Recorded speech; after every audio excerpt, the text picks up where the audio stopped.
नमस्कार, मैं शिवानी रतूड़ी आर्यव्रत टाइम्स में आपका स्वागत करती हूँ। बिहार में विधानसभा चुनाव के ठीक पहले राष्ट्रीय जनता दल ने एक बड़ा संगठनात्मक बदलाव कर राजनीतिक गलियारों में नई हलचल पैदा कर दी है। पूर्व मंत्री मंगनीलाल मंडल को पार्टी का नया प्रदेश अध्यक्ष बनाया गया है। रविवार को आयोजित चुनावी प्रक्रिया में अब बता दें कि उन्हें निर्विरोध चुना गया। अब 19 जून को ज्ञान भवन में एक भव्य कार्यक्रम के तहत उन्हें राजद के 7वें प्रदेश अध्यक्ष के रूप में विधिवत ताज पहनाया जाएगा। माना जा रहा है कि ये बदलाव न सिर्फ पार्टी के अंदरूनी सियासी समीकरण को मजबूत करेगा, बल्कि अति पिछड़ा वर्ग विशेषकर धानुक समाज को साधने की राजद की बड़ी रणनीति का हिस्सा है। प्रदेश कार्यालय में नामांकन की औपचारिकता शनिवार को पूरी की गई थी, जहां खुद राजद सुप्रीमो लालू यादव ने पूर्व मुख्यमंत्री राबड़ी देवी और नेता प्रतिपक्ष तेजस्वी यादव की मौजूदगी में मंगनीलाल मंडल ने 4 सीटों में अपना नामांकन दाखिल किया। चूंकि उनके नाम के अलावा किसी और का नामांकन दाखिल नहीं हुआ था, लिहाजा निर्विरोध निर्वाचन की औपचारिक घोषणा रविवार को कर दी गई। इस प्रक्रिया की निगरानी राज्य निर्वाचन पदाधिकारी डॉक्टर तनवीर हसन, सहायक निर्वाचन पदाधिकारी ई अशोक यादव, देव किशोर ठाकुर और सारिका पासवान ने की।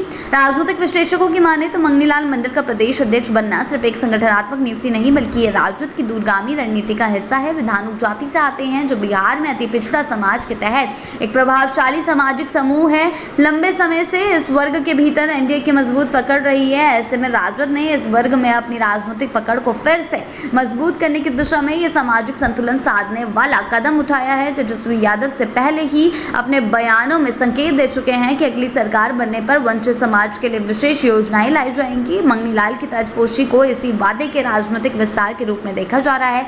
मंगनीलाल मंडल ने अध्यक्ष पद की जिम्मेदारी स्वीकार करते हुए कहा है, यह मेरे लिए गर्व और चुनौती दोनों है। पार्टी ने जो भरोसा मुझ पर जताया है उसे मैं अपनी पूरी शक्ति से निभाऊंगा। ये चुनावी वर्ष है और संगठन को बूथ स्तर तक सशक्त बनना मेरी पहली प्राथमिकता होगी। राजद के भीतर पिछले कुछ महीनों से नेतृत्व स्तर पर असमंजस की स्थिति बनी हुई थी। पार्टी जो है गतिविधियों प्रभावित कर रही थी, जो ये असमंजस की स्थिति थी वो पार्टी की गतिविधियों को प्रभावित कर रही थी। ऐसे में चुनावी साल में पार्टी को नए प्रदेश अध्यक्ष की सख्त जरूरत थी, जो जमीनी कार्यकर्ताओं से जुड़ा हो और विभिन्न सामाजिक वर्गों के बीच समन्वय बना सके। मंगनीलाल मंडल इस कसौटियों पर खरे उतरते दिखते हैं। राजद की अब तक की परंपरा पर नजर डालें तो पार्टी के पहले प्रदेश अध्यक्ष कमल पासवान मात्र 24 दिनों तक इस पद पर थे।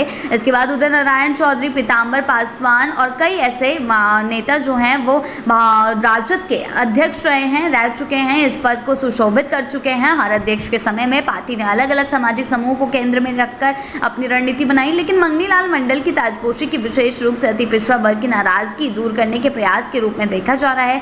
2025 के बिहार विधानसभा चुनाव को लेकर जो है राजद पूरी तरह मोड़ में आ चुकी है और तेजस्वी यादव की अगुवाई में पार्टी ने सामाजिक न्याय, आरक्षण, शिक्षा, स्वास्थ्य और नौकरी जैसे मुद्दों पर सरकार को घेरने की तैयारी कर ली है। जी हां, आपको बता दें कि राजद द्वारा मंगनीलाल मंडल को प्रदेश अध्यक्ष बनाना उस रणनीति का हिस्सा है जिसके तहत पार्टी ने सामाजिक समीकरणों को ध्यान में रखते हुए संगठन को मजबूत करने का प्रयास किया है। यह नियुक्ति साफ संकेत देती है कि 2025 का चुनाव केवल सत्ता की लड़ाई नहीं, बल्कि सामाजिक पहचान और प्रतिनिधित्व की भी लड़ाई होगी।